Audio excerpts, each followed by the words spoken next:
This is the Global Broadcasting Service, serving remote outposts since 1928. Hi, everyone. Welcome aboard the Walt Disney World Express Monorail. Caramba, we have something really big for you today. Welcome, foolish mortals. Now then, hang on to them hats and glasses, because this here's the wildest ride in the wilderness. This is the DBC Pod with Phil Schoen and Jason Dodge.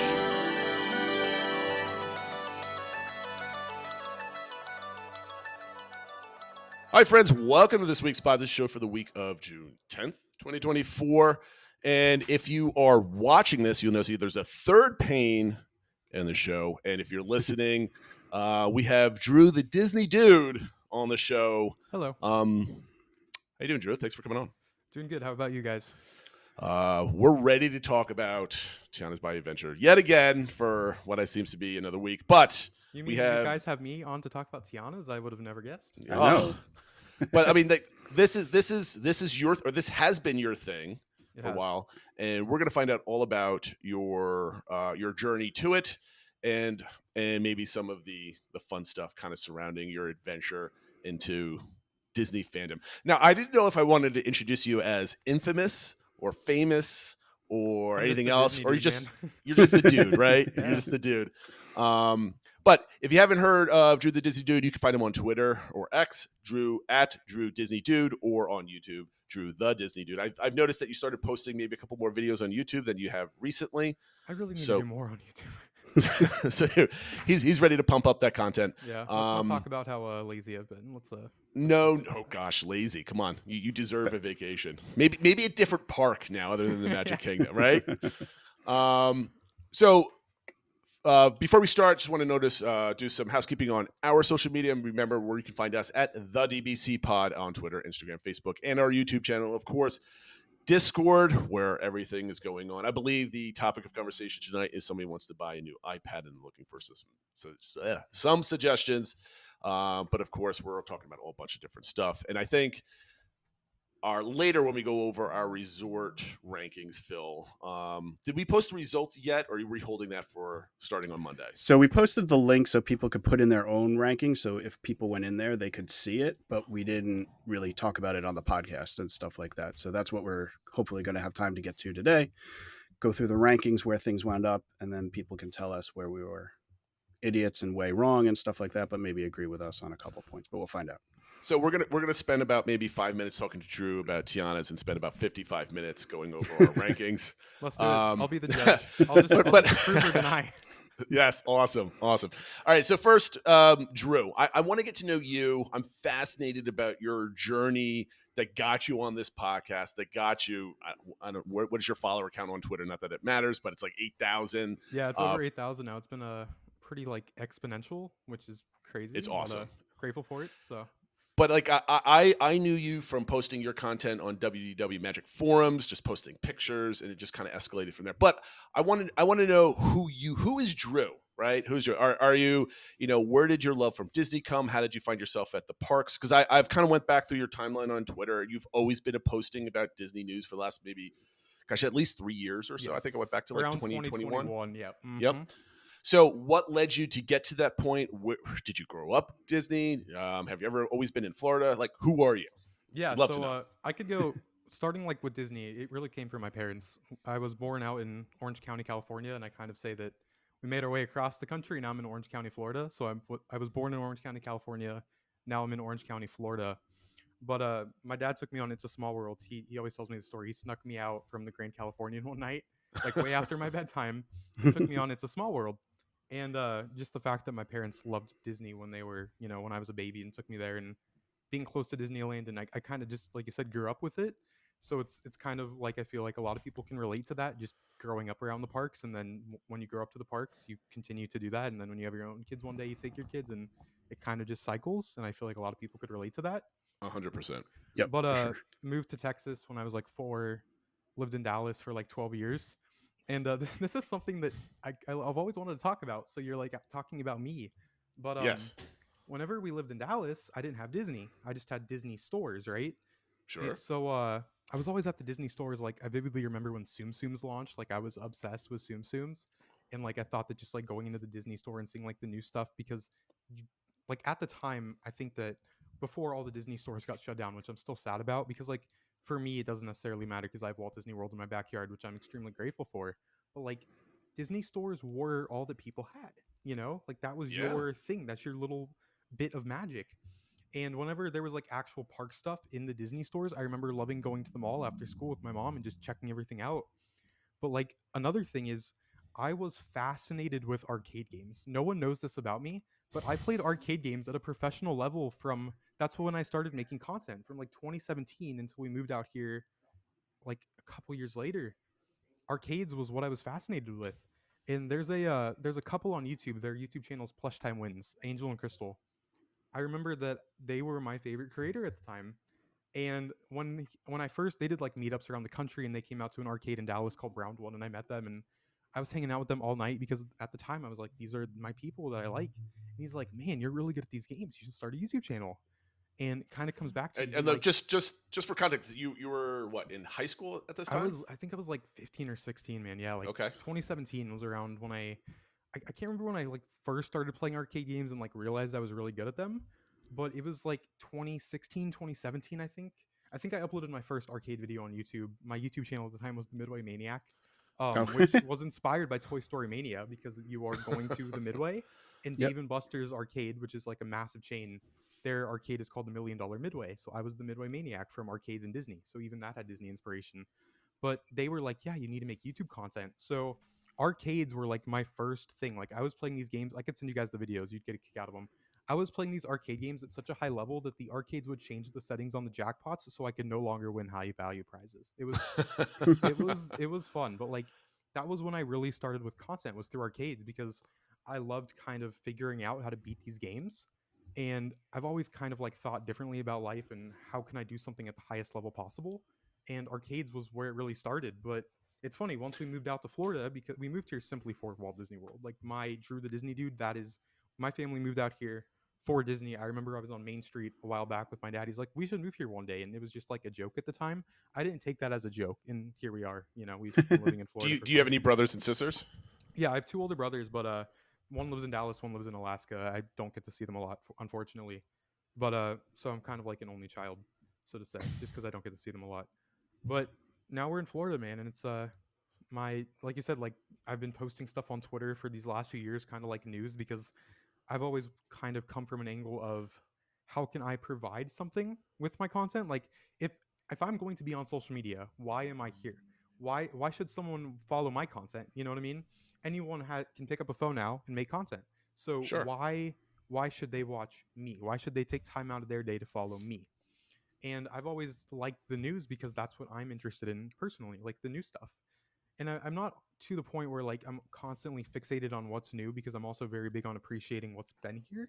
Like if you look, I always talk about how Disneyland operating for nearly 70 years now is a miracle.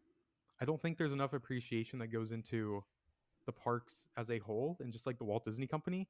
And I could even talk about that for hours. Like, Are you talking about like an operational level, like it's still yeah, just- standing and it's just it's so fascinating. Like literally, like the monorails, the boats, the cast members, mean, the rides. I feel like we can nerd out here for like you just said, for the next 5 hours, because I got my start generally creating content 15-ish years ago in the video game industry. I was a video game journalist for a couple years on the side. I used to do a lot of online gaming type of stuff. And then, now in my adult life, I'm a systems engineer, I guess you can call myself. And I love how things work and like stay working. And like, Yes. that's why I love the parks, because yes, I love the nostalgia. I love the feelings. I love all the magic and everything else like that. But I love, like, me and Phil will talk about like the mechanics of like a queue space and like what would be better, or like planning out your park day. Like we're both big Len Testa fans, and just like data geeks on like how things work. So I like, I love that vibe and like angle on everything, for sure. I couldn't agree more. I'll just be walking around the parks and I'm like it's funny. I was literally on the bridge in front of Tiana's the other day, and I'm like, someone designed this layout of this section of the park, and this is here forever now. Like, who was this 55 years ago that said that this was going to be a bridge and that walkway was going to be here and there was going to be a snack stand here? Like the most little detail that no one would ever think about, but I think about it. And I've always loved little details down to like the simplest things, and even on like the big picture. Like I said, like these parks operating daily with every single off. Every single cast member and the scheduling and the monorails and the boats and the attraction, like everything works together every day. And like people just show up to these parks and they don't even think about it. Yeah, the scale at Walt Disney World is just unbelievable. How many like buses and boats and moving, and just how many people they have to move around and stuff. And you're right. I think people totally take that for granted, and then just get online to complain about things or whatever, rather than like being thankful that everything, how much of it does work every day, day after day, and stuff like that. The fact that it exists at all, I think, is cool because like whenever I'm not having a great day or something, like I have the blessing to be able to go to Disney World, and like if that place didn't exist, what would I have as my escape? I'll never forget, I was going to IAAPA in 2021. IAAPA, if you guys don't know, is the International Association of Amusement Parks and Attractions. There's like 40,000 people that come out here every year, and it's basically every single major company from around the world in the theme park industry, the amusement industry. I originally found it through my arcade, my love for arcades, and then it kind of just collided with theme parks. It's like my two favorite things in life. And my Uber driver was like, "Where are you going?" I just talked to the Uber driver, and he's like, I'm going to IAAPA, this giant theme park and amusement expo. And he's like, "Why do you like that?" And I'm like, and I was like, because it's an escape, quite honestly. In a world that's so full of negativity constantly, this is my escape, because these places are meant to be somewhere that you go because it's happy.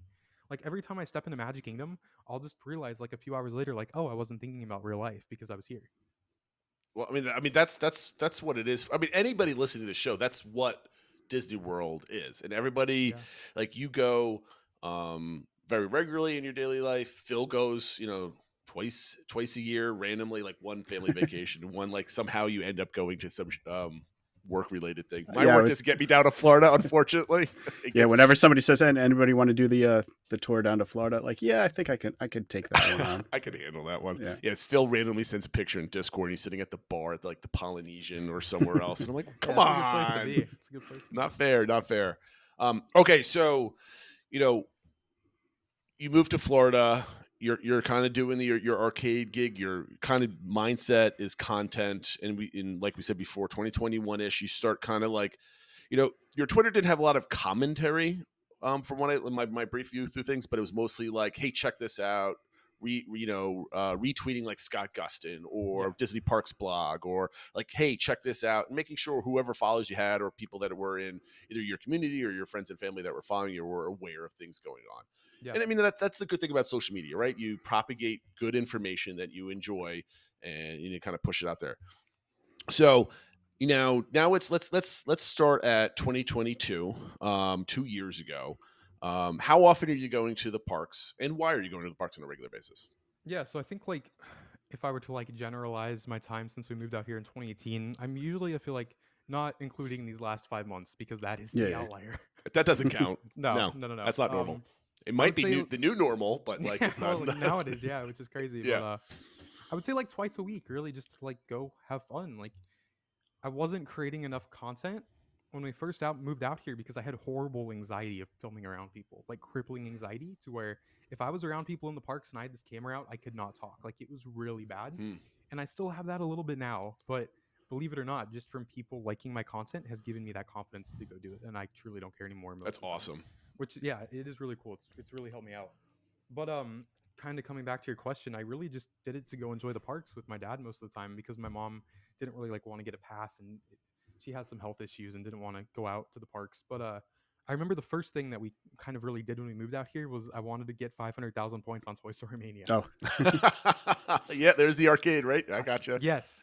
So like I said, I've always connected Toy Story Mania to my love for arcades, because it literally is an arcade game in Disney, and I was like, yes, this is my ride.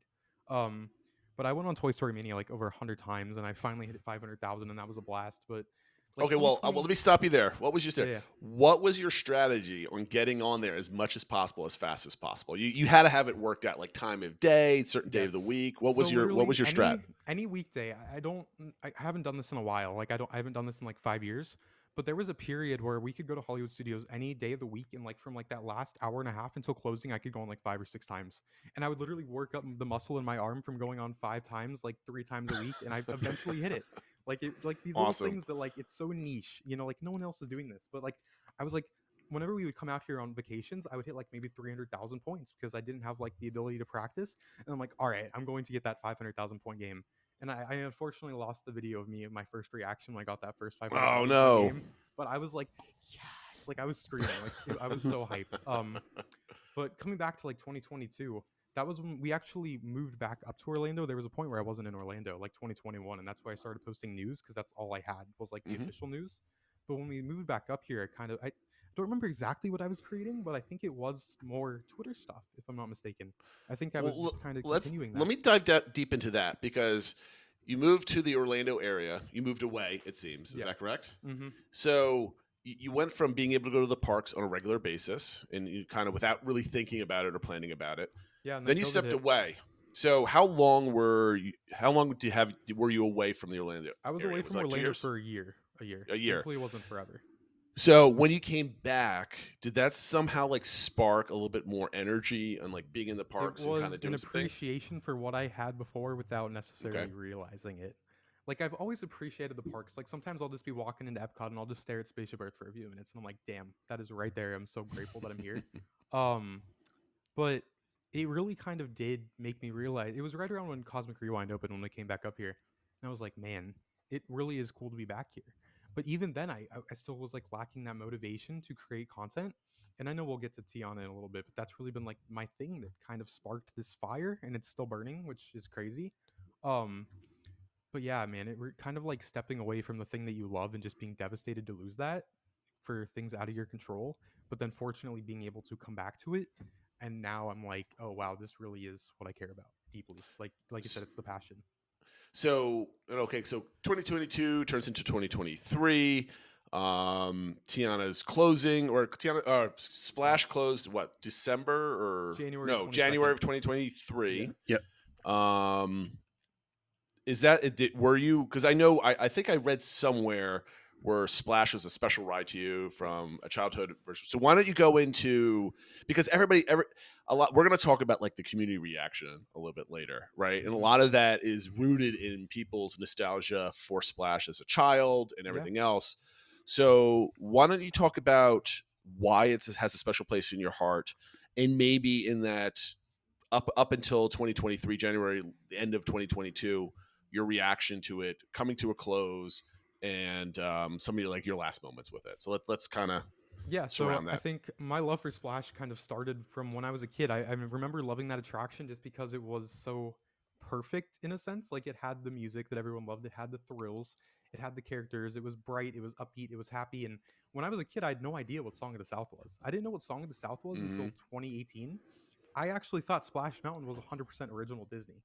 I had no idea that Brer Rabbit and Brer Bear and Brer Fox were connected to this film. Not many people do. I truly had no idea, and I just loved it as a kid, and I thought it was 100% original Disney. But I honestly think Splash was the first ride that as a kid I ever loved, just because of that vibe. And that's exactly why I love Tiana now, which we'll get into. Is that a Disneyland love, or is that a Disney World love? That was WaltDisneyWorld. Those were like from the point that we moved to Texas and started traveling out here, because there was just more to do with 4 parks and downtown Disney at the time and everything. So it was your love for the ride, just because of the reason why millions of other people love the ride, right? It was part of your childhood, etc.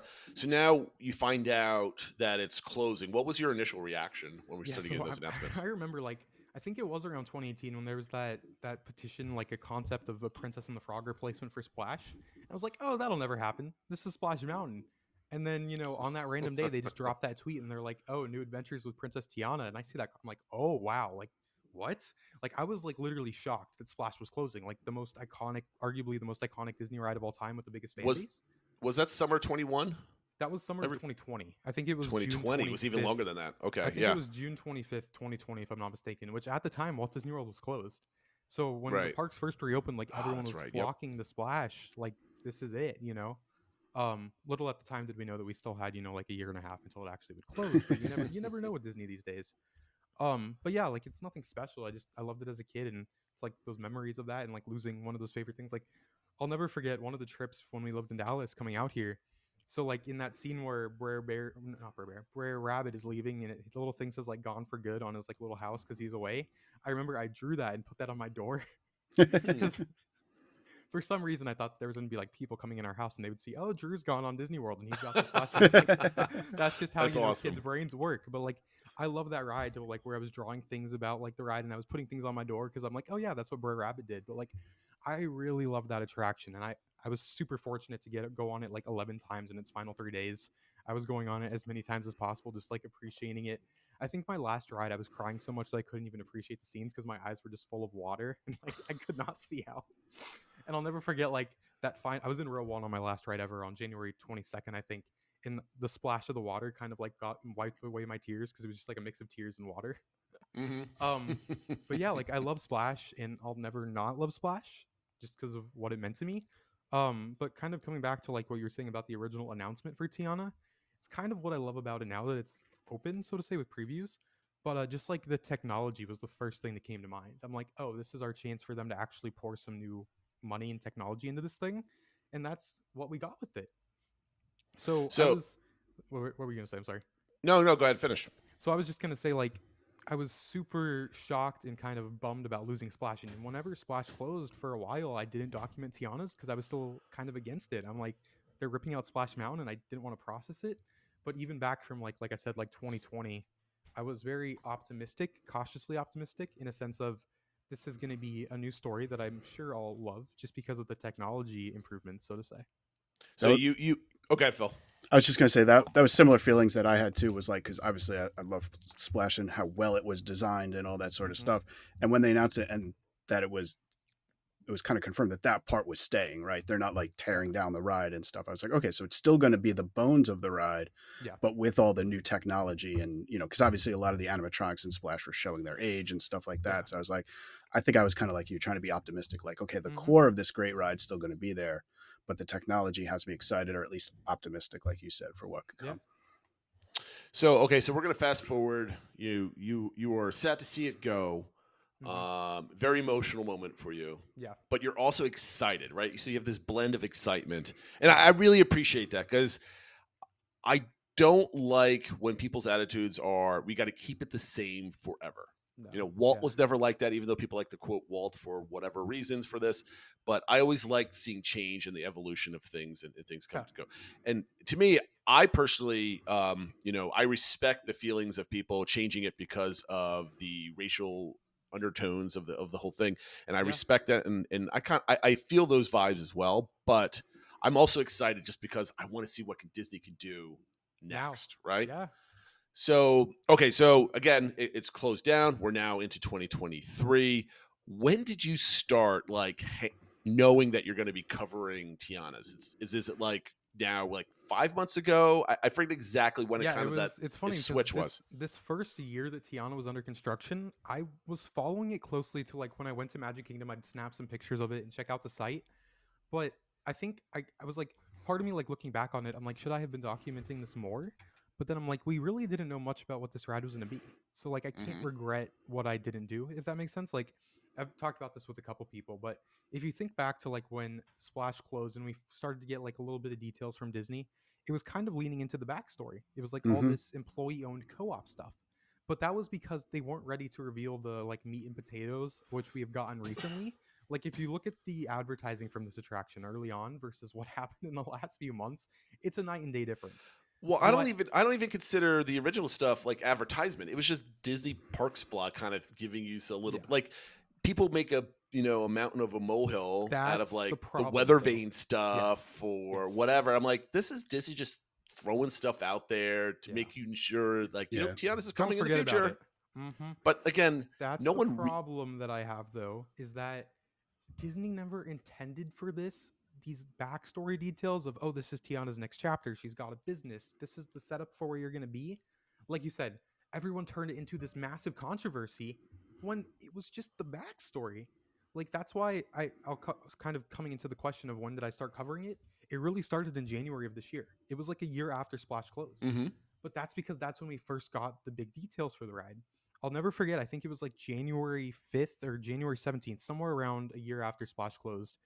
Out of nowhere, NOLA.com, Mike Scott of NOLA.com dropped an article and he's like, yeah, I went to tour Tiana's Bayou Adventure. Oh, I remember that article. Yeah. Yeah, that. I honestly think that when I look back at when did I kind of start to realize, oh, we are close, that article kind of flipped the switch in my brain. I did a deep dive in that article, and that was actually one of the YouTube videos I posted, like you were talking about earlier, because I'm like, there's a ton of information here and no one was talking about it. And once that article dropped, I went back to everything that Disney had released previously, Mm-hmm. combined it with that article in January, and then I'm like, oh, there is a lot of information here. No one is talking about it. Why shouldn't I talk about it? So I uploaded a YouTube video in January, kind of like it's been 1 year since Splash Mountain closed. Here's the update. And I didn't stop. That's a starting, because I think, Phil, we mentioned when we were doing our 2024 predictions, because every year we kind of do a predictions for 2024 and see how terrible we are at our guesses the year later. My prediction for Tiana's Bayou Adventure to be open was Memorial Day weekend. That was my guess. Like when did I first start saying that, Phil? Was it like a year ago, basically? Yeah, roughly like that. You were on that earlier, where you just felt like they were gonna ramp it up and get something open for the summer or something like that. And then I remember I was later than that. And then as the progress got more, I was like, well, maybe you are a little more right. I was but never thinking that early. So props to you for thinking that so far in advance. Well, I mean, like, because that reminds me of my prediction, because you mentioned, the article that came out in January, how fast the mountain kind of started getting revitalized quickly. I'm like, they are chugging along on this thing. Yeah, They're not slow walking this. This is not Tron. This is not Guardians of the Galaxy. This is like, we need this to go up this year because there was bookings a are vision. slow.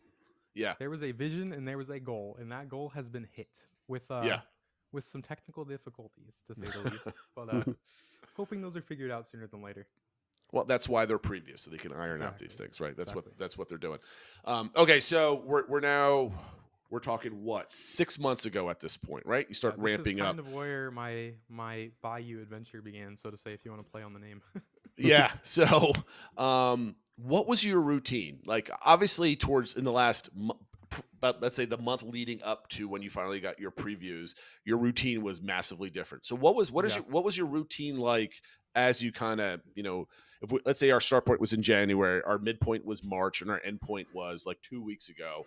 Like, how was your routine uncovering this? Let's start the first couple of months, right? You started doing this, and I think your major outlet, at least from what I saw, was not really Twitter, but posting pictures like next to like DC Baker on WDW Magic, right? Like that type of stuff. So what was your routine in the parks? Like, how often? What were your goals? That sort of thing. Yeah. So talking about WDW Magic, before I forget it, I'll want to mention this. So I've started kind of posting again on WDW Magic. I think I made my account on December 27th of 2023. So it was like right before I started kind of rolling this train. Mm-hmm. But I've been on WDW Magic since 2011 with the development of New Fantasyland. That was like where I kind of started following these projects and like every little update in detail. And I'll never forget when WDW Magic updated their website in 2012, it was for the soft opening of Dumbo. And I was like, what does it mean that Dumbo just soft opened in New Fantasyland? And that was kind of when I started to follow everything. Which led to me following Seven Dwarfs Mine Train so closely. That was the first project where I kind of saw it from day one to opening, and that was all because of WW Magic. I remember sitting back in middle school, like scrolling through my phone on WW Magic's articles with all the new photos and the POVs and the media event and all that stuff. So once it kind of started around the NOLA.com article a little bit before that, but that's kind of like you said, when we started to see the Salt Dome kind of be revealed and the scaffolding started to come down.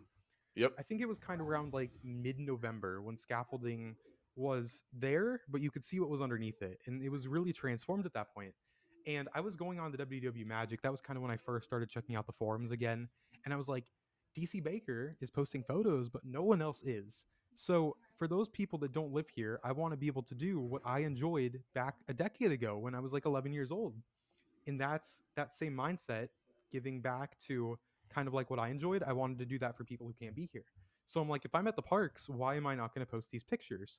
And because I started posting pictures on WW Magic and people liked those, then I wanted to continue to go to the parks to get more of them. Positive affirmation that people respect and appreciate what you're doing. Because when you posted them, you basically posted like naked pictures and just said, here's some pictures. I hope you like them. And you took really high. It wasn't like blurry, cell phone shots. It's funny. I do use a phone, but I have a ridiculously high standard for my photos. Like, I don't know how many pictures I have deleted of this project in the last couple months, but it's probably hundreds because. Well, I mean, that's what a photographer does, right? He takes 1,000 shots for that one shot that kind of gets posted. If I'm in front of Tiana's and I'm taking a picture and my hand shakes just a little bit, or like the bars where it lines up to be like center or right or left shakes just a little bit, I'll delete it. Like, I would stand in one spot for 5 minutes just to get a picture to where my mind's like, yes, that's a good picture.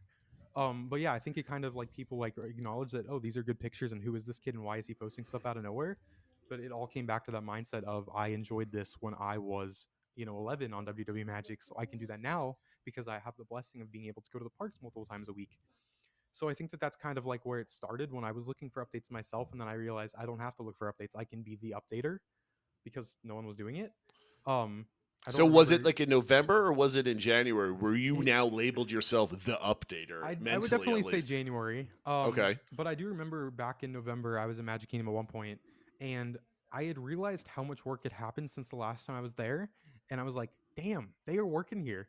Like they had taken the scaffolding down on the top of the Salt Dome, which is where they recarved all the rock work, and they were putting plants in at the splashdown area, and there was stuff that was coming down, and there was actual progress being made, kind of like where from January to October, so to say, was just a scaffolding mountain rather than Splash Mountain. But at that point, you could actually see what was going on. So once you start to see progress with your own eyes and see the differences, that's where my brain kind of clicks into, oh, I need to start following this project now. And another thing that I haven't talked about, this project site was so accessible. I could almost access this thing from 360, from the start of the parade route over in It's Frontierland true, yeah. all the way over to the bathrooms and the splashdown area. Like I could walk around and actually see what was happening. Whereas, kind of when people have been asking, "What are you going to do next?" When those walls go up at Dino Land, I can't hop over the wall and go document everything. Like I'm hundreds of feet away at that point. Where with Tiana's, for the transformation, I have been literally feet away from what's happening versus hundreds of feet. So just like the blessing of being able to be close to this project site, being able to hear things and get photos, this has been a once in a lifetime opportunity in that sense because of how accessible the site is. And I don't know if that's ever going to happen again. So your routine throughout the weeks, was it just like you went on random days? Did you have a method to your madness, or just when you had free time? Really when I just had time, and it's like a 15-minute drive away, so it's been super spontaneous. I'll just run over there and run in and grab pictures. But then like you said, when people kind of react to what you're doing and they appreciate that, you want to continue doing it because Did you feel a pressure to at least do it like twice a week, 4 times a week? I Was there a number actually in your head that you said like I have to do this X amount of times a week? Yeah, so I kind of wanted to go like twice a week, but also just in the sense when I realized that pictures weren't being posted and people were asking about it, I'm like, oh, I can go get pictures. Like I had the opportunity to go do it, so why wouldn't I? And Mhm. kind of like starting to see the regulars on the forums and people who started to kind of like interact with the stuff. It all comes back to the idea of just like wanting to be appreciated for the time and effort that you're putting into what you're doing. So, I mean, like, what I'm keying into some of your words is, you mentioned that you had this anxiety for being like, photographing or recording or doing these type of things. It's kind of the embarrassment. Like, I'm an outsider in the parks because you're here with your family vacation. I'm here to snap a couple pictures for 20 minutes, and I understand that. And now you get to the point where you're comfortable doing that, but now you're all of a Yeah. sudden you're interacting with internet people in the parks. How was that transition going from like, hey, I'm just kind of now comfortable doing this on a regular basis to now like talking to other Yeah. similar fans as It's yourself? helped tremendously, and like I know that this is taking a big jump from the beginning to now, but I would estimate in the last couple weeks, just for me being at the Tiana site alone, I have met over 3 dozen people who have followed me on Twitter. That's And awesome. they're like, "We love what you're doing," and I'm like, "You guys like what I'm doing?" Because like I never expected people to love what I'm doing when it's just what I'm passionate about. Like, yes, is part of it formulating a post so people like that post because I want it to be professional? Yes, but But would I that's why ever? people follow you, right? Yes, Because yeah, yeah, yeah. you can feel the passion come out. It's just what I enjoy about how you either talk to other people online, whether it's on Twitter or on message boards, is there's no real agenda. It's It's just you me. enjoying the Yeah, parks, and Phil and I talk about this all the time. We go through phases where we just don't go on WDW Magic forums or on Twitter or we don't watch our favorite vloggers from back in the day because it's just negativity. It's more of the same. You can feel like when the switch goes from I'm doing this because I'm passionate or I'm doing this for the clicks, right? Like yeah. there's a definite like vibe change. Yeah, but to be Um, fair, I will say part of it in this world of social media where there's so many creators, it kind of has to be a fair balance of both. mhm. Because when I have to balance my time now with my life and like what's important, I can't spend hours of doing this if it's not going to get me somewhere to where Oh, of course. my goals are. You know what I mean? But to your point, it is unfortunate to see like I've heard horror stories of some. I don't know exactly who, but just people like, oh, I enjoy your stuff, and they just get ignored. And I'm like, if you were taking time out of your day to support me, the least I can do is talk to you and get to know you a little bit. You know what I mean? And I don't know. It's kind of sad to me that that's not normal. Like just talking to people for who they are. I don't know. It drives me crazy. Yeah, there's definitely a lot of people out there that take consider themselves professional consumers of Disney content, which is something I kind of like. You get people on message boards on Twitter like they think that you should be thrilled because I am consuming your content and you owe me for consuming your content. And I don't appreciate when you that switch kind of takes because the content suffers for that.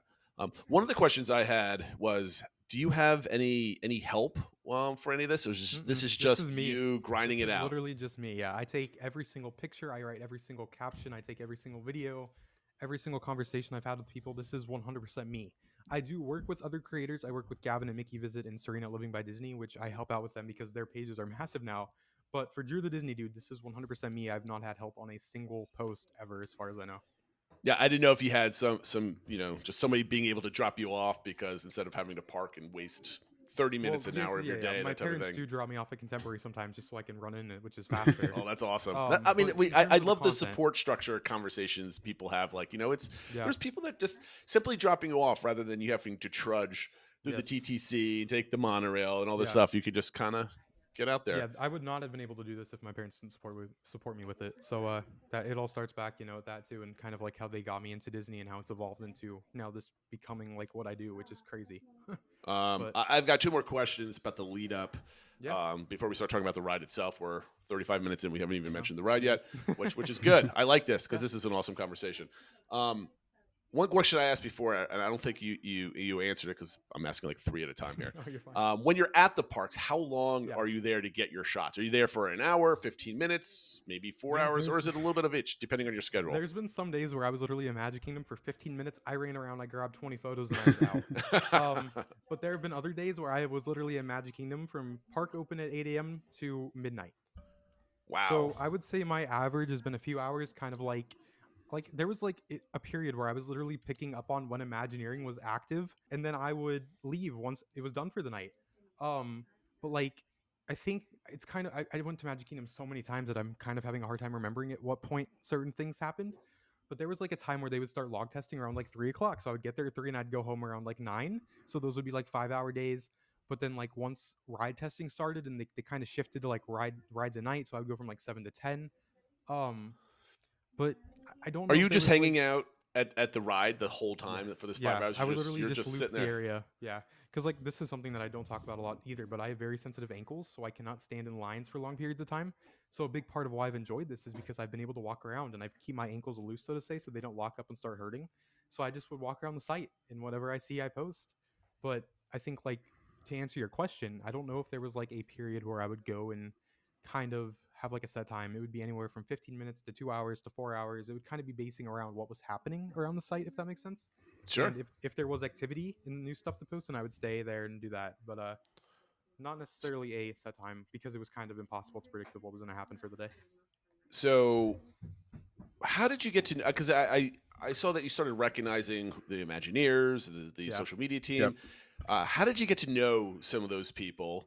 What was that process? Did they start recognizing you? Did they reach out to you? Did you say hello to them because you found out who they were? Did you dig around like LinkedIn to find out what these people look like from seeing their names on posts? Like, how did all those interactions work? Yeah, so I think the first interaction, it was funny. It was actually at the Tiana site because they were filming there. I don't know if they ever posted the video that they filmed that day, but like you said, the park social media team, I think I kind of clicked with them because they're around my age. I'm turning 22 in August, and I don't know exactly how old they are, but they're younger. It's kind of like that's what Disney wants for the social team to kind of understand like the vibe of what's trendy, so to say.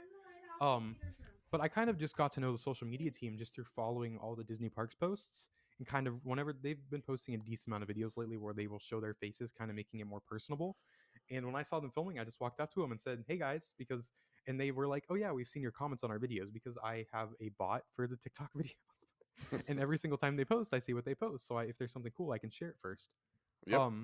But I just comment on their videos because they get so much negativity that I want my comments to be something that they can actually respond to under the Disney brand because they That's like great. responding to comments, if that makes sense. Like they like to have a few comments on each video that they can respond to. So I've been like, oh, if I position my comment to be something that they can respond to, then they'll like that. And they're like, oh yeah, we've seen your comments. And I just got to talk to them and I started to see them around the parks a little bit. But most recently, I saw the park social team on the day the walls came down, and I knew those walls were coming down. That was like one of the little pieces of info I actually had to keep private. So I was there at rope drop. I bolted up to the walls. I was like the first guest to ever walk up to the walls, but they were actually videoing me walking up because at that point they knew how much this meant to me. But the park social team, they were angels. I cannot say enough good things about them. And I actually was fortunate enough to meet the vice president of their team. I won't say his name, not that he'd probably care, but just out of respect for him. He is so cool, and he actually was like, yeah, we have seen what you were doing, we appreciate that, like, thank you for your love of Tiana, which is surreal because like the vice president of this stuff, like, that's an important guy, you know. But those guys, like, you know, being on a business side of things in marketing and sales in my personal life, it's when you are trying, as a marketing person, you're trying to get out a brand, a feeling, a dialogue of what you're trying to convey as the feeling behind Tiana's. Like, you got to ignore all the nastiness and stuff like that. But when you see people out there that are propagating your message and enjoy doing that, those guys and gals are going to be like, you're awesome. We really appreciate it. Because just like you love posting a picture and people reacting to it, just because these people have high paying jobs or, you know, their entry level jobs from the top to the bottom, they have the same feeling too when they put something out there and 10,000 people like it, right? It's mutual respect. Especially when they are representing the Walt Disney Company, nonetheless. Like, this is how deeply I think about my thing, but like me going by Drew the Disney Dude, I feel that I am almost representing Walt in a way because I have his name in my name. So like with my Twitter account, keeping it up to that quality, I am representing Walt and his brand even 100 years later because I decided to have that as my name. That's how I think. But that's going to get you far in this life, regardless if you close your Twitter account and start something else. But that's the way you get ahead in life. Yeah. And I have one last question. I'm going to hand it over to Phil to talk about the ride itself. Yeah. So going through this whole process, meeting a lot of people behind it that have the passion of making sure that this gets out to the public. Do you think your journey biased you in any way to liking the attraction more than you might have done if you didn't do any of this and you just kind of went on it? 100%. 100%. Well, I appreciate your honesty. 100%. I actually, someone the other day was like, I don't know if it was like a kind of like taking a shot at me, so to say, but they were like, do you really expect anything less from someone who dedicated 5 months of their life to this ride? And I was like, of course I'm going to love it. But I go back and forth on this. Do I have the best understanding of this attraction out of anyone as a guest besides the literal project team? Yes, I can say that because of how closely I followed it. I know that there was no one else who did this.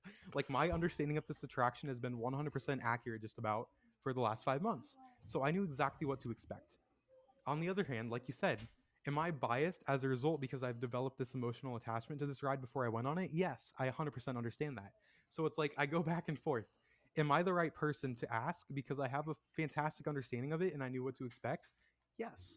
But I also understand that directly connects to my feelings and my emotions towards my first ride, which my reactions were incredible because I've been looking forward to and dreaming of this moment for so long. So I think that's kind of for each person to decide. Could you ask me my opinion because I have been the Tiana guy? Absolutely. But that connects with me being positive towards it because I have an emotional attachment to it, if that makes sense.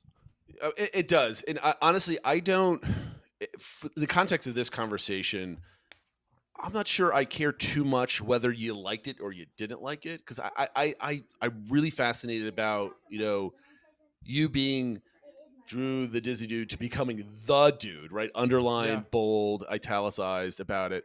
And obviously your emotions are going to be high and low depending if you're disappointed or you really love it, that type of thing. And I don't think anybody could really truly have an opinion of this ride until they're on it themselves. They're immersed in the music. They have the anticipation of waiting on the line. You told me to cut you off if I have a thought. I'm going to. Yes, go ahead. So that also comes back to what I was talking about, my feelings towards it. My expectations going into this were also extremely high because of how I followed it.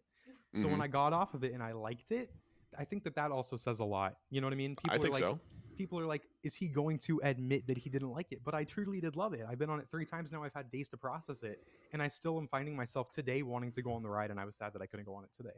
So I think that says a lot also too, because I knew every little detail. And when it's still kind of delivered, so to say, when I went on it, even after 3 rides, I think that says a lot as well. So it's like, am I biased towards it? Absolutely. But it's not just 100% positivity. It also comes with the expectations being set extremely high and me also having to enjoy it. And I did.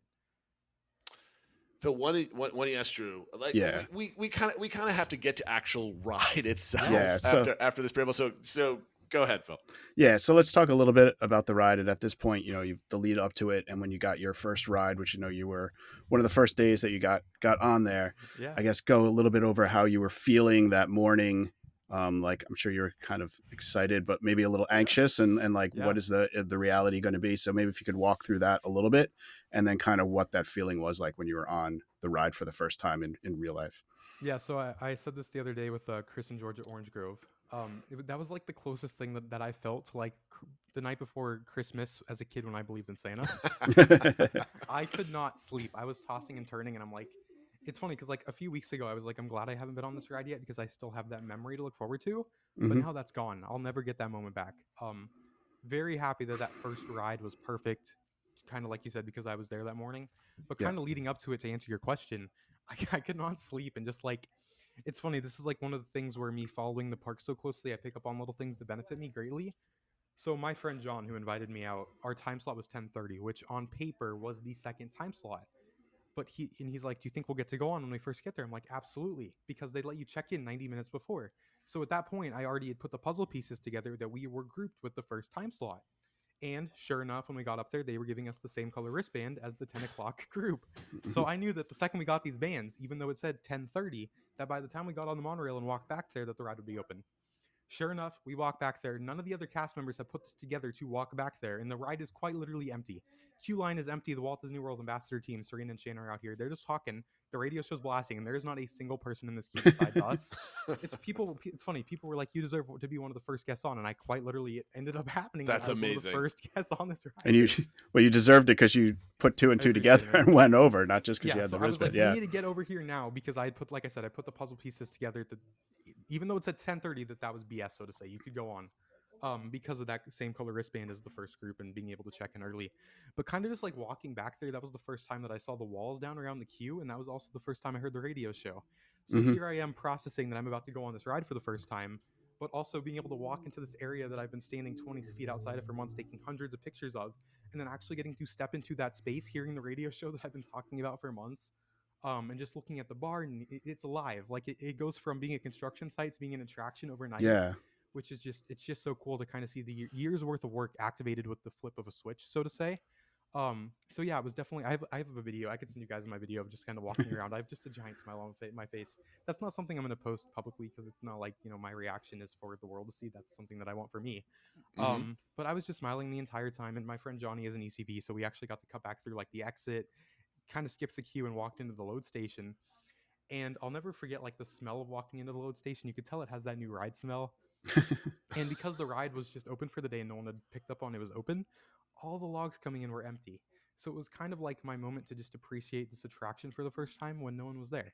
There was not a single person like at the gates waiting to board logs. It was literally just me, my two friends, John and Nick, and we were the only people there. Were you able to like take it in and just kind of like stand there and be like, this is about to happen? One of my core memories that I still have from that first ride, even more than the ride itself, is just standing in the load station for the first time. Like if I were to close my eyes right now, I could picture exactly where I was standing, seeing the logs come in, looking at the cranes, the smell of it. Like that moment stood out to me because, like you said, it was kind of processing what was about to happen. But I think it was kind of like one of those moments where every single day I went to Magic Kingdom to document this ride beforehand was worth it because I got to appreciate that moment for a few minutes before I got to go on the ride, and there was no one there. It was literally just me and my friends. And it was funny because like I got to appreciate it also because you guys know the ride's been having technical difficulties.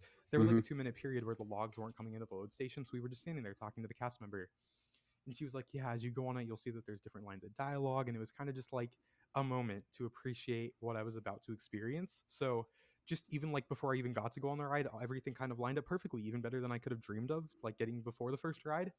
But then like the first ride, also getting to go on with my friends John and Nick, there was no one in the log behind us. So we could just scream and have fun and laugh, and like we didn't have to care about affecting anyone else. And also that we were literally some of the first people ever on the ride. Like there's something cool in that to look back on. Oh yeah. It's going to be here for so long.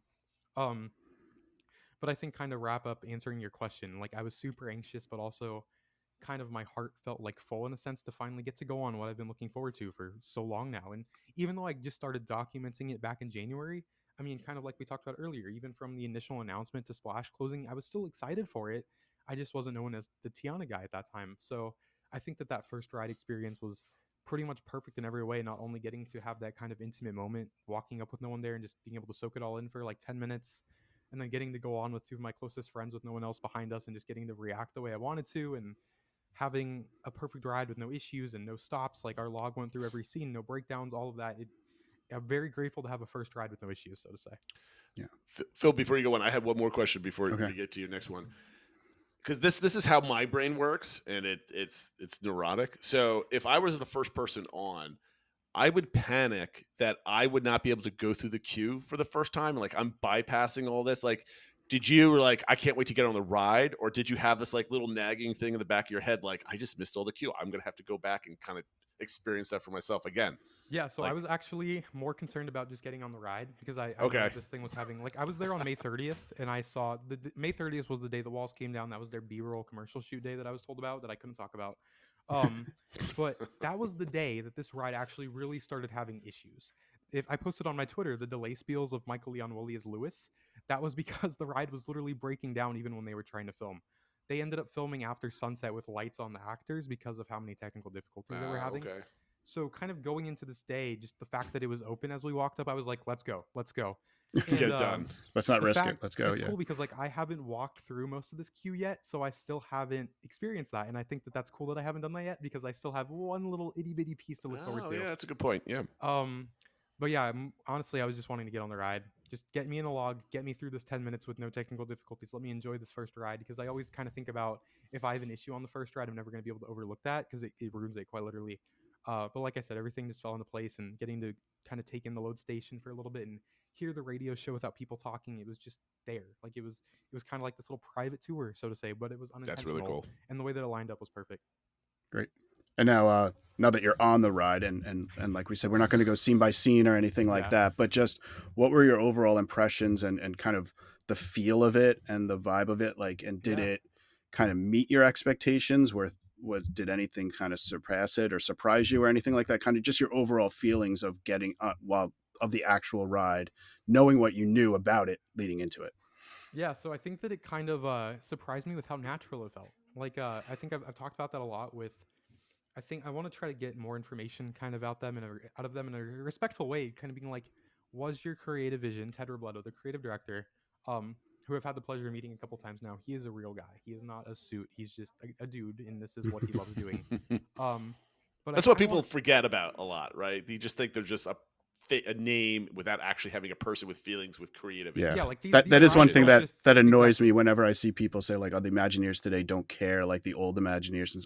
They're real people that are putting their hearts into the whatever they're doing, and they want their work to shine. Very quickly to touch on this, that's kind of where I kind of start out with my mindset is these rides they're not just rides. Like people make these rides. Every single decision is made by a person. You know what I mean?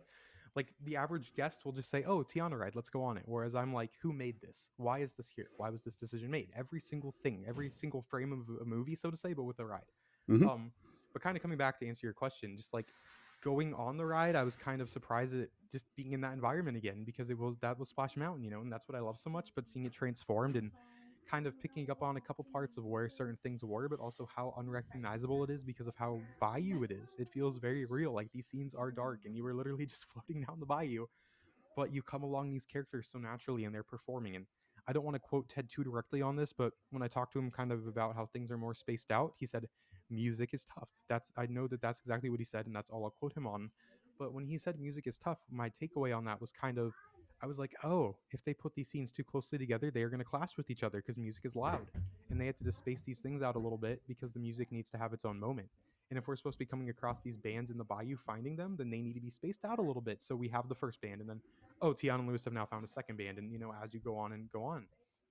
But just kind of like being in that environment, it was so surreal because I finally got to experience what I was looking forward to for so long. And also seeing these animatronics with my own eyes for the first time after watching them on the We Call It Imagineering episode 5 times. Sure. I've watched that first We Call It Imagineering episode 5 times, just like, oh, I cannot wait to see these things. And then you go from watching them on a screen to them being 5 feet in front of you talking to you. It's just like one of those things that I'm glad that you guys haven't been on it yet, because even though you've seen photos and videos, until you're actually in that environment with the music and the fireflies and the animatronics and the dialogue, it really comes together to create this beautiful show as a whole. And I've kind of been talking about how the every single little thing in the attraction coming together to make it an attraction kind of lines up with what this attraction is, a performance, this Mardi Gras performance. So the attraction on its own is a performance when everything comes together, but the finale scene itself is a performance, which I like that little connection there. But kind of what you said about surpassing expectations, would I say it surpassed my expectations after the first ride? Absolutely, because my mind was just blowing. Yeah. Now that I've had time to process it, no, but that's also because exactly what I knew exactly what to experience. The finale scene, though, I will say, surpassed my expectations. Okay. That finale scene, that is the scene. That right now, that finale scene is my favorite thing ever done by Walt Disney Imagineering. If I could spend an hour in that scene just standing there looking at every little detail, I don't think I'd be able to see everything. I really think that finale scene kind of carries the entire attraction. But again, that's what their goal was, for us this to be a giant Mardi Gras celebration with all the critters coming together, with the characters from the movie kind of colliding to create this beautiful moment. I personally love the song by PJ Morton. I think it is that perfect upbeat vibe. It has catchy lyrics. It's simple. It adds to the story. But kind of to wrap it all up, it was surreal. I keep coming back to the word surreal because it really was surreal. Like when I've been looking forward to this for 5+ months, 16+ months, honestly. And then to get to be in that world in a unique way, in the sense that it's new, but also so familiar. So I don't know if there's like words that can kind of describe it until you experience it. I have to ask this question. This is going to be the dumbest question in the world, but you're now talking about the finale. It's beyond expectations. It's absolutely amazing. Yeah. I have to. I don't think you should do this, but I'm going to do it anyway. If you had to compare both finale scenes for both attractions, this one's a million times better. This one clears Splash, in my opinion. Okay. So if this is a 10, what is Splash's finale scene? Splash is a 10 as well, in my opinion. I think so. They're both double 10s. 10s. Yeah, I think they're. But both this one you said is far beyond. What makes it so much far beyond versus if they're both a 10? I think it's just the technology difference and just That's fair. The show lighting. I keep coming back to the show lighting. The show lighting is exactly what it sounds. The lights to create the show, the way everything is lit. Splash, I guess when I say they're both 10s, Splash was a 10 for 1988 when it was developed, and it opened in 1989 or 1982. Yeah. Would it still be a 10 if it was here today? Absolutely, because it was perfect for when it was developed. But now you have stuff with new technology, right? And the way that Tiana moves so fluently, and her new original gown sparkles as she moves, that is a 10 for this current era. So I would say Splash is a 10 for what it was at the time, and Tiana is a 10 for this current era. Phil, I don't think many people really appreciate that. That's a perfect way of saying that, right? Because I don't think people say like, oh, one's got to be better than the other. Because that's why I thought it was a stupid question, right? Because they both can be amazing. They're both near perfect, in my opinion. But I'm glad I asked it that way, because it brought out, I think, what is an answer I don't think I ever would have put together also at that point. But that's a perfect way of saying it. It's a 10 for 30 years ago. Yeah. And this is a 10 now. Yeah. I still think that, like I said, though, they still are both 10s. They're just different, One is a showboat with these critters. I guess they are critters, right? They're both critters performing. Yep. But I think that the thing with the Tiana finale that I've kind of talked to a few people about is it feels more intimate. But that's also what this attraction is a whole. We are a part of it, whereas Splash, everything was happening around you. Whereas this, we are here, and we are the ones being celebrated. And even like the way that the back of Tiana and Naveen's house kind of comes directly up to where your boat curves, there's like steps coming down, and like the frogs are right there. You feel more a part of it. So I think is it closer than the boat? Like it feels like it's closer. It's built. The boat was more set back, whereas this they've used that space quite literally up 2 inches away from the track. So even like one of the critters, Bo the opossum, Bo was like right there, sitting up on one of these little like posts on the house, like the staircase, and the frogs are right there. Even Tiana and Lewis are pretty close. So I think that there was a design choice made. Kind of, it starts with the story, right? The story is that we are a part of this story. We are being addressed by the characters the entire time. So how can we make those scenes feel more alignment with that? And I think that just having that building come directly up to the water, as if this log stopped, you could get out and walk into Tiana and Naveen's house. I think that kind of all connects. Okay. Yeah, speaking of the story, that is one thing I wanted to ask. In one area that maybe there's some criticism, mostly from people who probably haven't ridden the ride, but feeling like the storyline is kind of weak and maybe not as good as Splash Mountains. How did you feel actually going through the ride? And even going through it without having gone through the queue, which I think is part of like the prep for it. Yeah. Do you feel the story was strong enough and kind of carried forward and was, worthy of an attraction like this? Yeah, I think the storyline is very simple. There's absolutely no denying that. We are literally just going into the bayou to find critters. It's happy, it's upbeat, there's music, and then we go to the end and they're all performing together. But when I look back at Splash, Splash wasn't this masterpiece either. It's a rabbit tricking a bear and a fox to get home. Well, that's what I bring. I'm like, I asked my 11-year-old and my 9-year-old. My Yeah. 6-year-old didn't remember it from the last time we were on in 22. But they're like, it's like a rabbit and he's running away. Yeah. And then there's dancing chickens on a boat at the end, and it was fun. Yeah, I mean, but that's the thing. Yeah. This simple story, I think, almost welcomes. Like, yes, you still have the 50-foot plunge, but I feel like if I were to talk to your kids right now and say, "Hey, which would you rather go on? A story where a scary vulture is at the bottom of this 50-foot drop, or one where Mama Odie is celebrating you coming up, and then you go down to this giant Mardi Gras party?" It's like it all comes down to mindset, I feel. And when we talked about this last week. Yeah, when the vibe of the attraction is more welcoming, and they quite literally are saying in this ride that everyone is welcome. That is a motif that is throughout this entire thing. Everyone is welcome. Unless you're below 40 inches, which we won't talk about. But I think it comes back to Imagineering just wanted to create something happy. And that's what this entire ride is. But it kind of, like, to answer your question, I want to answer your question. Is the storyline very simple? Yes. But to be fair, Disney has said that for a while now. They delivered. When I said in my video on Twitter, my reaction, when I said they delivered, that's because they delivered exactly on what they said they were going to deliver on. This is a next chapter story for Tiana. She needs musicians for her party. We are going into the Bayou to find them, and they are performing. Is that exactly what this attraction is? Yes. Could there have been more in some of these show scenes? Is some of it a little bit empty? Yeah, I get that. I'm not going to look over some of these things. Like, even like the Tiana's food sign on the barn looks like it was printed off Canva. I can't look past that. It just looks horrendous. And this is Walt Disney Imagineering, you know? So can I understand why people are critical of it? Yes. I do feel that criticism comes directly because this is new and it wasn't grandfathered in like Splash Mountain was, so to say. Like kind of what we talked about at the beginning of this when you guys first started talking to me. The reason why I love Splash so dearly is because it's what I grew up with. I knew nothing different. But when I really look back at Splash, parts of it were extremely weak and there was a lot of dead space and that queue was boring as heck. Yep. And they've improved a lot of that. Like when you look at the queue line now, a million times better than Splash. When you look at the Millhouse, they have turned that into a scene with an A1000 Tiana animatronic. Major improvement. Even the part right after that, when you go outside, the upper outdoor section, they have turned that into a full garden, and they actually built out part of that show space where that didn't exist in Splash. So that is a major improvement. I think the difference between the empty spaces on Splash and Tiana, on Tiana, they are very dark and they feel like a real Bayou, whereas on Splash, they were lit well, and the set pieces could be seen even if there was no animatronic or story being told there. So I can understand the criticism. The only difference is the show lighting. But the show lighting here makes sense because you're going down a bayou. So do I look at it in a negative way? No, because it fits this attraction. So I have a lot of thoughts on this. I could talk about this. But I think you guys are kind of getting where I'm coming from. Yeah, no, for sure. Yeah, 100%. And maybe that leads to one kind of good point about this is, does this feel like a completely different and new attraction, or does it feel like a retheme of an existing attraction? Is this Splash with a fresh coat of paint and some new animatronics, or does it feel like a completely different and new attraction?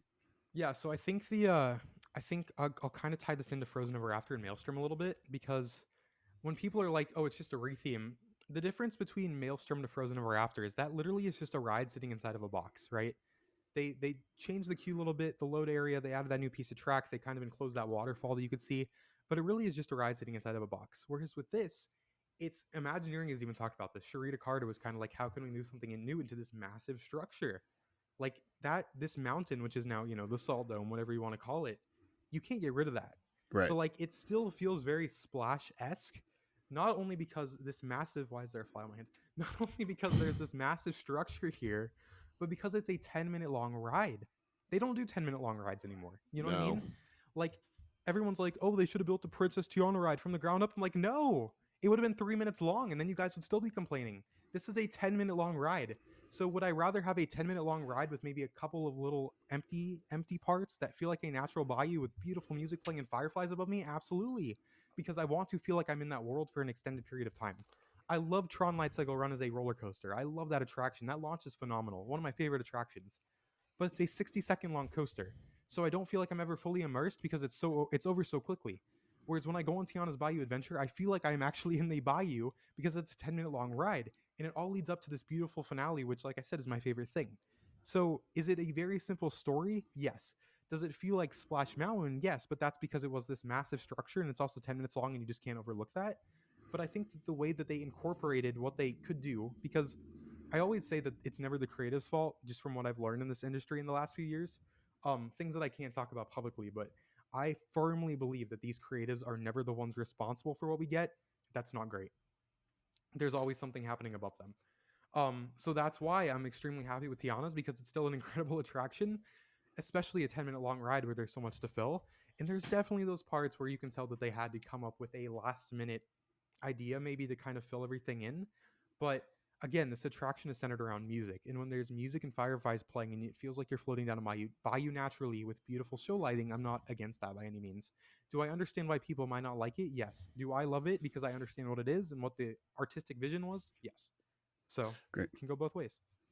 So I think we want to move on. I am also conscious of time, and we did want to get a little bit into the reaction and kind of your thoughts on that, and maybe what we can do to respond to the reaction and stuff. And part of that is leading into is a lot of the reaction came out of that POV video that Disney put out.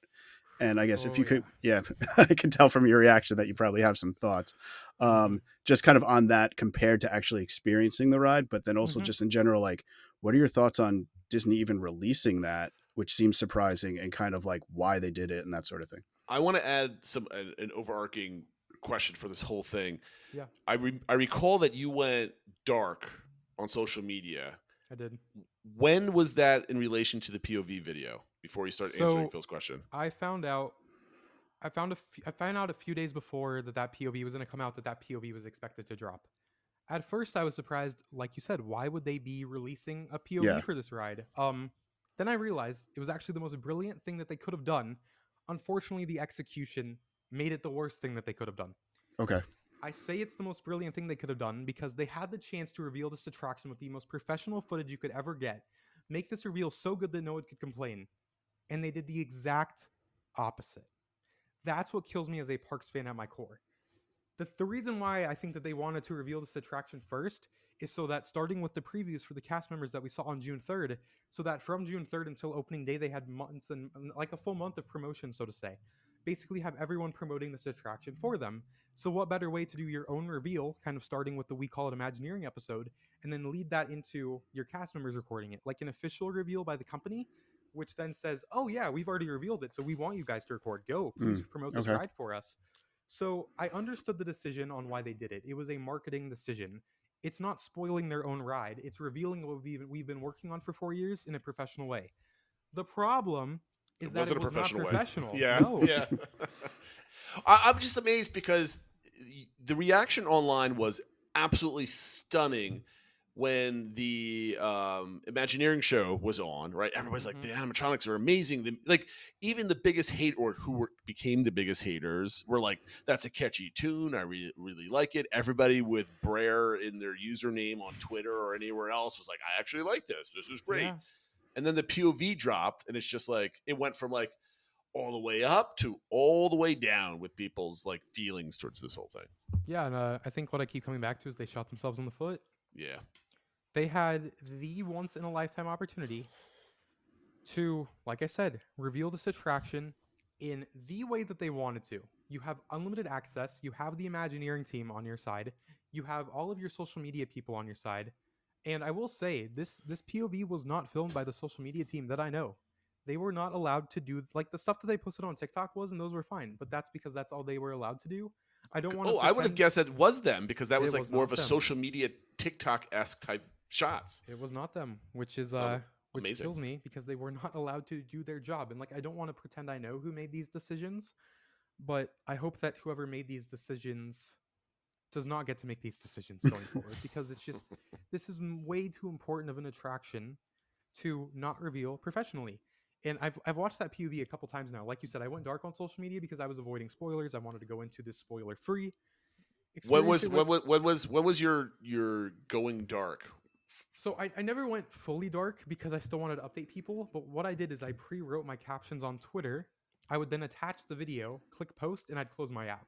So like, I was looking at my notifications, if that makes sense, but I was not looking at my feed to see spoilers. So let's say, when did you go dark, before or after the POV video dropped? It was before. It was right when the week. Okay, so it was even longer. So it was about 4 or 5 days.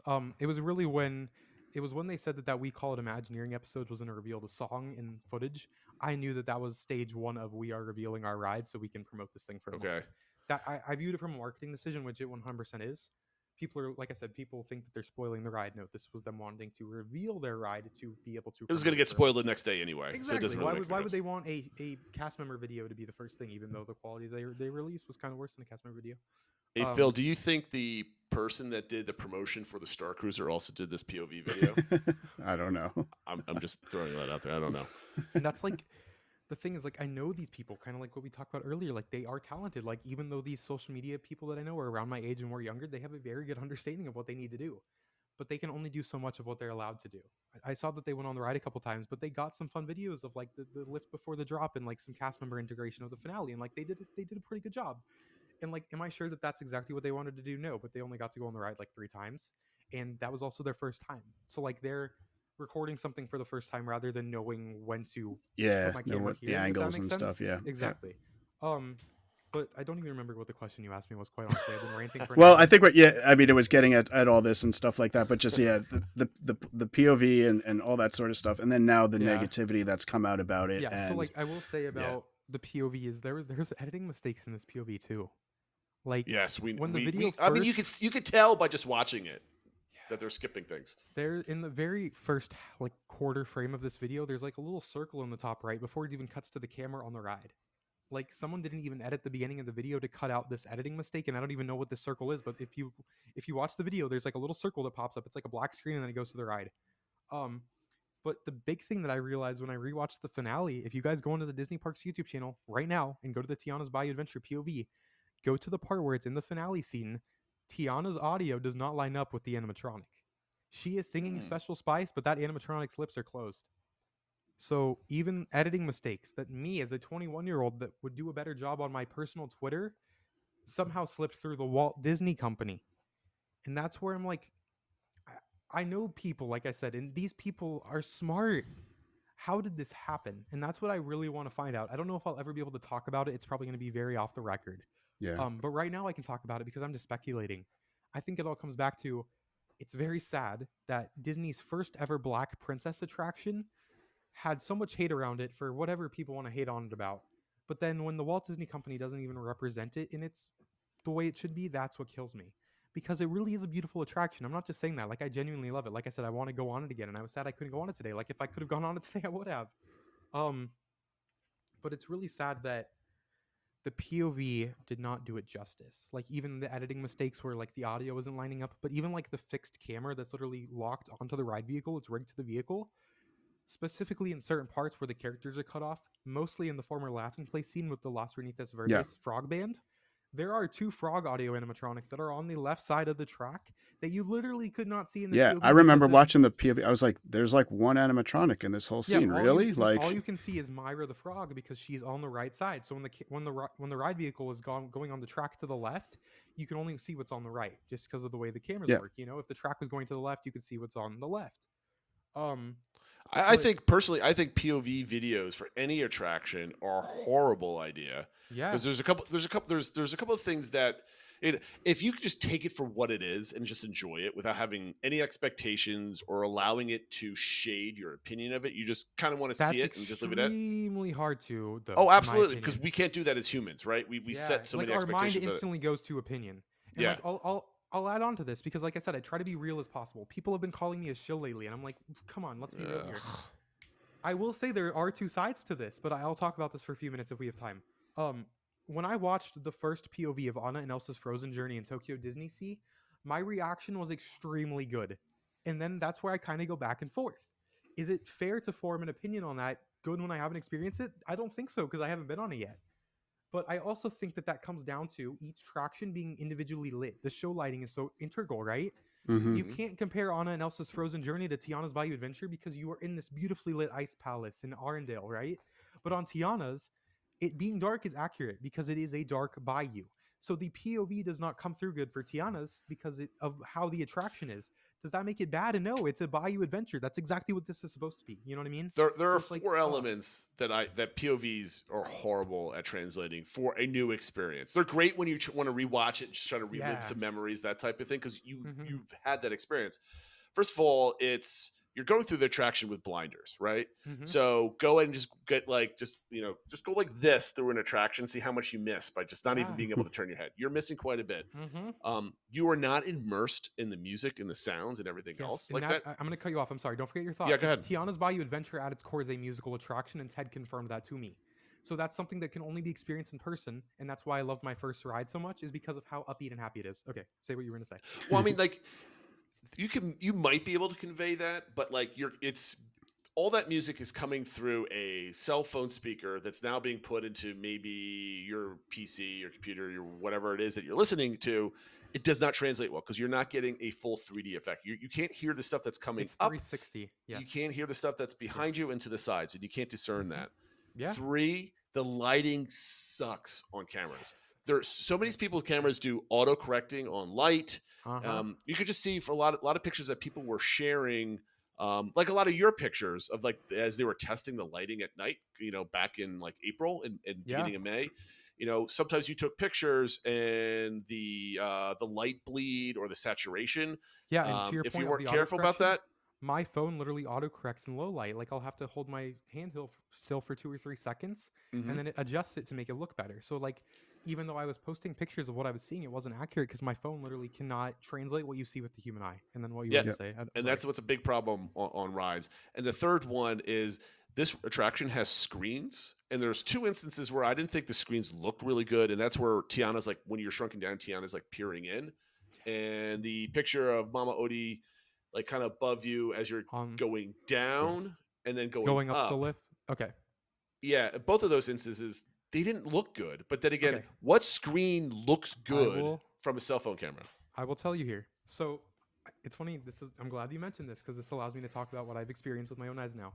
So that Mama Odie screen, when you go into where the Brer Rabbit animatronic was, where he was kind of peeking out into that little drop, that is the transition to where you were made small. That screen actually looks phenomenal in person because it has depth. It looks like one of the screens you'd see in Peter Pan's Neverland Adventure over in Fantasy Springs. It's Tokyo level. And as she's stirring her pot here, there's actually like magic that kind of flows down. It's almost like tree roots that kind of activates this magic. It looks really good in person. So there's depth to that screen, I will say. The screen with Tiana and Lewis where they look massive, people have been kind of saying that animation style looks interesting because this is the first time we've seen Tiana and Lewis in the 3D animation. That is the 2024 versus 2D in the movie. So is that going to take time to get used to on its own? Yes. But on top of that, they also are being portrayed to look massive here. Lewis's mouth and nose are literally into the screen, and Tiana's head, like they are close. So not only is it us seeing them for the first time in 3D, but that they are also close for the story. I will say that screen also has depth to it because it's sitting back a little bit and there's a little bit of rock work around them. So it kind of makes them look like they're peeking in. The one screen that I am very critical of that I do not like at all is the screen of Mama Odie and Juju at the base of the lift before you go up and down the 50-foot drop. The way I understand the creative vision because Mama Odie is still big. And that's the only way to portray her there. But the execution is just flat out awful. I can't sugarcoat that, and I don't want to, quite honestly, because that part of the ride, it kind of depends on how far the logs are backed up. And if you stop there and if you get to appreciate what she's saying to you, and that's also one of the things that's triggered by each log. So if you kind of just float through and automatically go up on the lift because the spacing is accurate, then she is still talking to you and you were already on the lift. You don't get that scene. Like you can barely hear her at that point. Whereas if there's a little bit of backup on the logs and you get to sit there for a second, she will talk to you a couple times and then it makes that moment good. But just because that's good 50% of the time doesn't make it good. It's only good if it's accurate 100% of the time and every guest gets the same experience, right? Also on my third ride, that effect didn't trigger at all. It was just literally just leaves and never talk to us. But also there's a little piece of rock work that kind of covers up her as you're going up the lift. So you're trying to look at her, but the rock work is literally cutting her off. It's just not good. The creative vision is good. The execution is awful. So I don't like that one. But to your point, now that I've experienced it in person, I like the other 2 screens. I don't like that one. But from the POV, you've thought it was flipped. So that's a perfect example of experiencing something in person, right? And that's what I mean, like I can't judge a new attraction. Like I generally avoid attraction POVs because I don't want to be spoiled. Yeah. But I'm not going back to Disney World until May of next year. So I'm like, you know what? I'm going to fair get enough. spoiled anyway, so I might as well, Yeah, that's fair. go in this. I do want to, before we start talking about or finishing up with a lot of some of these reaction type stuff. I do would love to hear your mental journey from going dark on social media, because I remember you weren't on WDW Magic. Your Twitter posts were like, like you said, just like here's information, and Yeah, little I was just context throwing of up who what you Disney were. said without looking at it with my own eyes. Right. My hand was like this on my screen. Literally. When you came out of the darkness, so to speak, right? And you just started. I'm assuming there's already been days of just nonsense and garbage and everything else. Yeah. What was your initial reaction? Because I remember you were very like, timid's not the right word, or you were more tentative to come like reemerge into the social media space, because I'm pretty sure you're like, I was the face of this attraction on a lot of social media platforms. Like, how do I go into this without being like beat up online? What were you thinking so at that it's point? funny that you mentioned this, because these are thoughts that I've had, and you've actually kind of hit the nail on the head here. So everything leading up to the first footage being released, everyone was excited for what I was posting. Like, there was never any negativity towards it. Everyone was just supporting what I liked. Like, I would post something and it would get like 1,000 likes, and I'm like, what? Like, I could not process how much of an impact this content was having. It was pretty crazy. Once the footage dropped, the table started to shift a little bit, and then I'm like, oh, maybe this is going to come to an end here. The first post that I ever made about this attraction that I kind of felt weird posting, because I wasn't seeing what everyone else was, because I was staying spoiler free. So I was still excited. This was still all a surprise to me. On the other side, all this footage had been out there. I was kind of living under a rock, so to say. The first post that I made that felt weird for me, that I'm surprised it got like 500 likes, was the first preview day, which was the Walt Disney Imagineering preview. I could pull it up right here. I think it was on June 1st, and I was kind of saying this is like the project team, the Tiana's project team's chance to kind of reveal what it was this post right here. I made like a little graphic of Tiana saying, hey, this is the first preview. Walt Disney Imagineering gets to go on it. That was at 5 p.m. on June 1st. So that was half the day after the POV had been out at that point. And this is something that I look at, like a view ratio on how many people have seen a post to the like ratio. This post has been seen by 77,000 people, but it's only been liked 480 times. So the like ratio for me, that is actually a lower like ratio. And I think that that's a direct result of kind of like at the time where there was negativity towards it. So people are like, oh, who cares if the Imagineers are revealing their work? Their work sucks kind of mentality. And there was actually a really nice comment I got under this post. They said, hey, Drew, I hope you enjoy the ride. I see a lot of hate out there right now, but I think we all saw it coming. I personally think it looks fun and can't wait to ride it. I know others feel the same. The internet is cranky. Stay positive and have a blast. I responded to that comment before I went on it, and I said, thank you. Can't wait to ride it tomorrow. I've avoided most spoilers so I can experience it with my own eyes. I'm avoiding the POV because I'm baffled by that decision. So it's like, I mean, I think I remember seeing that response, and that's kind of the impetus for this actual part of the conversation. Yeah, but like, to answer your question, I was like, kind of like, ooh, am I gonna have like a reaction to this stuff anymore because everyone's hating on it? But it's funny, that very quickly ended when I went on the ride and I threw up my reaction video. And that reaction video, I was actually kind of like shocked at how kind everyone was being. They're like, oh, I'm very happy for you. You got to go on it. You deserve this moment. And that was like one of my most viral tweets I've ever posted, my reaction video, which is crazy because it was just me talking about the ride. But like I said, I don't think I've realized how much of an impact my stuff had when people were actually wondering what are Drew's thoughts, whereas I'm just like, okay, here's my thoughts, Well, that's why you're here today. I mean, I think, not to dwell, I had this whole section on negativity and all this other stuff and your reaction to it. I want to kind of, I just kind of want to put a pin in it this way. There's a lot of negativity out there, but often the negativity is the loudest portion of the minority of the audience that's out there. And I think it's very important that people remember that. And I think Phil, we had this, we talked about this last week, right? It's a loud minority of people. And I'm going to cut you off. I'm sorry.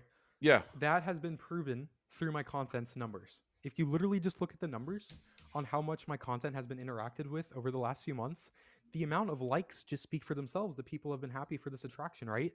But unfortunately, when people are so negative and these little pockets of negativity pop up, that's what gets the focus, rather than when I take a big step back and I look in the big picture.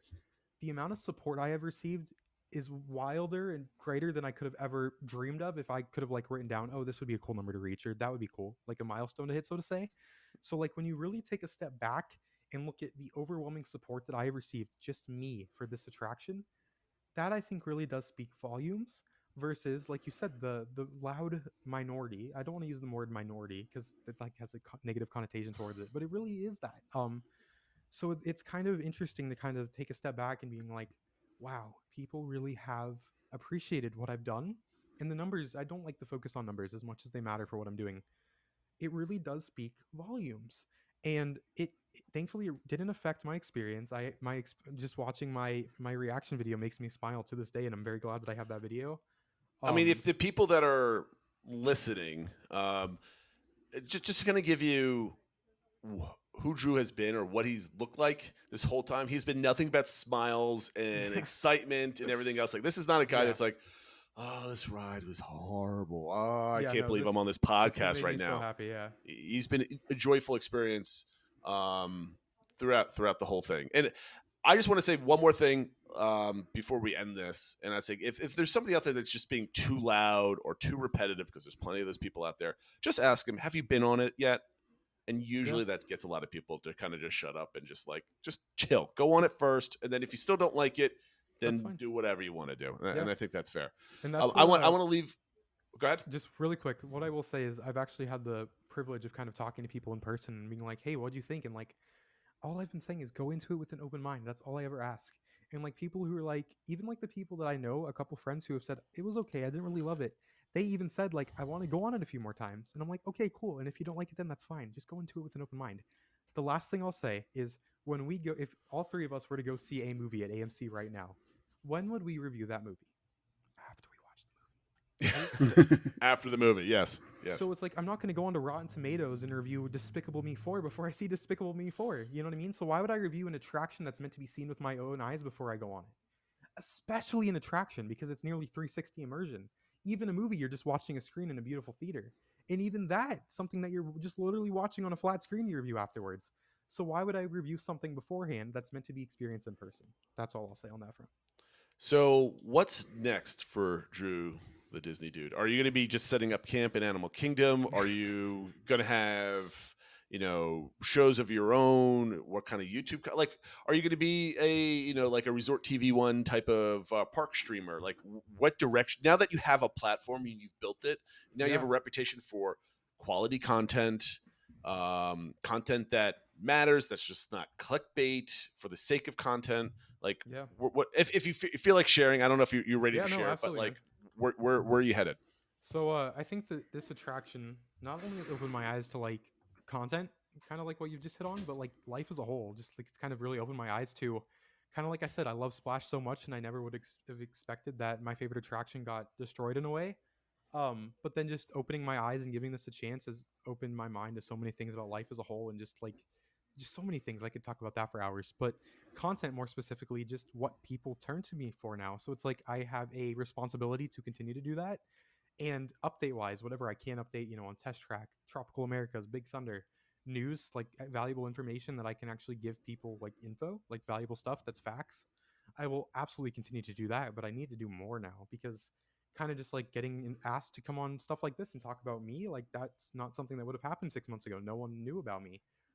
So that's cool, and kind of just getting to talk about who I am and what I care about, and which is Disney. That's why I call myself that's who we are. Disney dude. Yeah. So Phil and I talk about our families all the time, and like this, that, and the other, because Disney's about family. Disney's about like passions and stuff like that.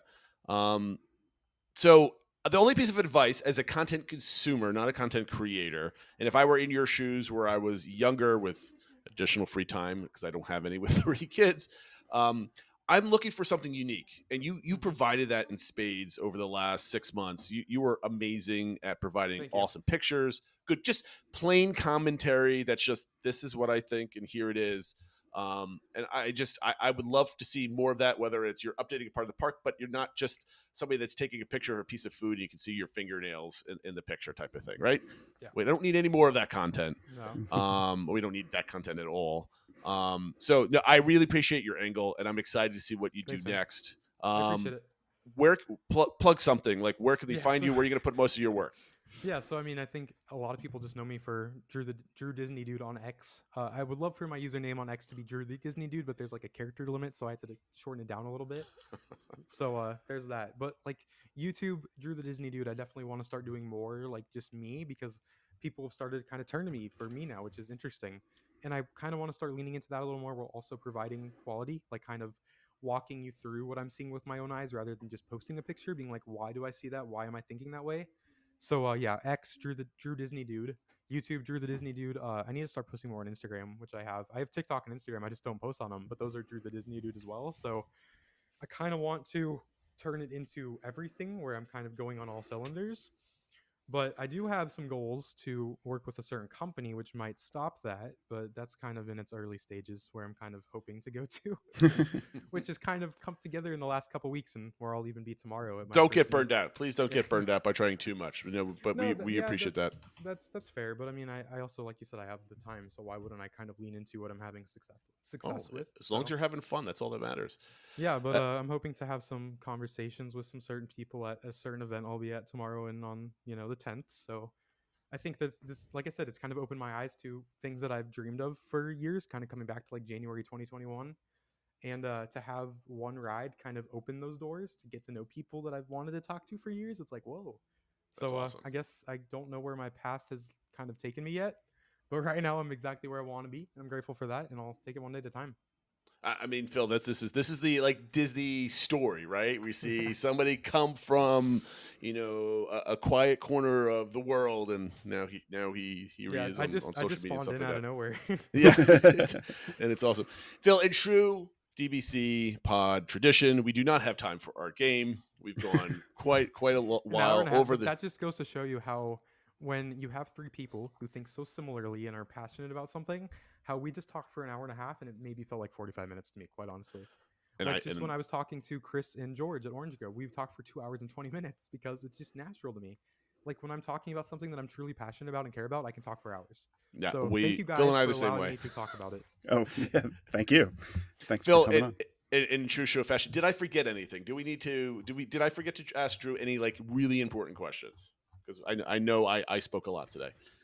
No, I think we hit everything we wanted to cover with Drew. I think we got it. Probably more. But yeah, and I wanted to personally thank you for coming on. I know you didn't have to do it. Thank you guys. We appreciate it, and best of luck. It sounds like you have some opportunities coming up, and hopefully some of these doors that have been tomorrow and the have been 10th open are- could be exciting. So good luck. This is what I've been looking forward to, so I appreciate that. Drew, hopefully we can get you back on and actually play a couple Disney games. Let's do it. games without Whenever I doing that. come on next, we will not talk about Tiana at all. We will just have fun. Anytime not anybody talking mentions about Tiana, will like buzz in, like, nope, you can't say it. Nope. Stop. Strike one. That's it. Well, everybody, thank you for watching and listening. Make sure you do all the likes and subscribes and all the other stuff. Please share this video or podcast wherever you join social media. And don't forget our Discord channel, where all conversations going 24/7. So we appreciate that. That being said, have a great week, everybody, and we'll see you next time. Take care, everyone.